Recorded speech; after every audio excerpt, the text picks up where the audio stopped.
In my last video, we addressed the topic of surveillance and the social credit system in China. In this video, I'm going to be addressing how the coronavirus pandemic may affect the future of surveillance in Australia. In future studies, there is a kind of strategic thinking which points out that there is possible, plausible, probable, and preferred futures. Plausible and probable futures are what I'm going to be focusing on, as these visions of our future rely heavily on our actions in the present and the past. For example, the technology that we implement during the coronavirus pandemic could have a massive effect on how we use this technology in the future. By taking what's happening in China and other areas of the world and applying it to futures thinking, we can estimate a probable future for Australia. Of course, this application may not be an easy copy and paste situation, but it does give us a way to help contextualize and imagine our own future through the application of certain elements of their surveillance systems. In my next video, this is something I'll explore in greater depth, taking what I've discussed from my last video and this video and combining the ideas to ideate some of the probable futures for Australia. In terms of the coronavirus, South Korea has been incredibly successful in flattening the curve and preventing future mass outbreaks. They've done this through contact tracing, isolating, and surveillance. Once a patient contracts COVID, health officials have the ability to retrace the patient's steps using security camera footage, credit card records, and even GPS data from their phones. When it became too difficult to track every patient this way, emergency alerts were sent to citizens' phones regarding new cases and detailing their whereabouts. Once a patient is confirmed to have COVID-19, they are required to download an app that alerts officials if they venture out of isolation. These measures have flattened the curve, but at the cost of personal privacy. On the 16th of April, Scott Morrison announced that lockdown would stay in place for another 4 weeks in Australia and more intensive measures for stopping the spread would be put in place. Although he didn't specify what these measures would be, he did say we need to increase our tracing capabilities and have more extensive surveillance systems for tracking patients. Since then, a COVID Safe app has been launched. At the moment, this app remains optional to download, but communications from the Prime Minister regarding the app will be made mandatory or not has made some think otherwise. My preference is not to do that. My preference is to give Australians the go of getting it right.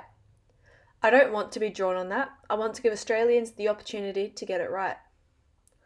This has led some to think that if we don't get it right and download the app while it's optional, there is the possibility for it to be made mandatory.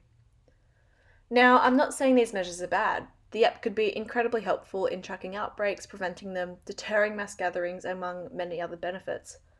But it's the application of this technology after the pandemic has passed which introduces real concerns. I should note that the government has said that this data from the app will be used only for the purpose of contact tracing, and that once the pandemic is over, the information will be deleted from the servers.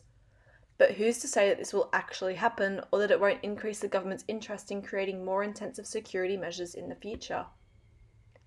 Edward Snowden, for one, does not think that these high-tech surveillance measures to combat the outbreak are worth it, citing that once this technology is out of the box, it's hard to put back. He does make a valid point. Once the government has this access to our lives, who's to say they'll negate this newfound power? With the amount of ways this data could be used, it's an incredibly valuable resource. Do we believe the government when they tell us that this data won't be used in other ways? Or that it's safe on Amazon's servers? Or even that it won't help inspire the future use of similar technologies here in Australia? You decide. From here, we can start to see the coronavirus as an avenue for countries like Australia to start implementing similar technologies that exist in places like China and South Korea. Something that would have once been inconceivable to think, but the outbreak has made possible. On this note, I want to touch on an observation made by Anna Bunn and Nick Thompson, who state that lawmakers capitalise on people's emotional responses to tragic events to justify new legislation, particularly around the time these events occur.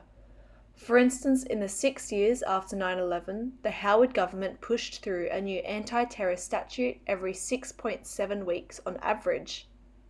With this in mind, it's easy to see how something like the coronavirus could be used to implement more intrusive surveillance measures, not only for the purpose of contact tracing, but to have continued use after the threat has passed. One of the main areas I could see this type of surveillance being continually used by our government is in policing. Smart policing is feeding immense quantities of data into an algorithm such as geographic data, location, historic arrest levels, types of committed crimes, biometric data, and social media feeds in order to prevent crime, respond to criminal acts, and to even make predictions about future criminal activity. A subset of smart policing is predictive policing. It's based on massive data aggregation and spits out ideas suggesting where future crimes will be committed and which individuals are likely to commit those crimes. One of these systems is Predpol. It generates future predictions based on data from past criminal activity. A major issue with this system is that it creates bias and minority neighbourhoods suffer from over-policing as a result. Another smart or algorithmic policing is the risk assessments commonly used in America for determining the likelihood of a defendant recommitting a crime in the future. Much like Predpol, the system comes built in with bias. For this system, I have an example. Brescia, an 18-year-old female, borrowed a child's bike and scooter totaling $80. She gave them back after the boy's mother came out of her house. Vernon, a 41-year-old man, was picked up shoplifting $86 worth of tools. Once they were both booked into jail, Brescia was rated a risk assessment score of 8, while Vernon was rated a 3. Turns out the system got it completely wrong. Brescia has not been charged with any new crimes, and Vernon is facing 8 years for stealing thousands of dollars worth of electronics. So, why did the machine get it so wrong? Well, because Brescia is African American.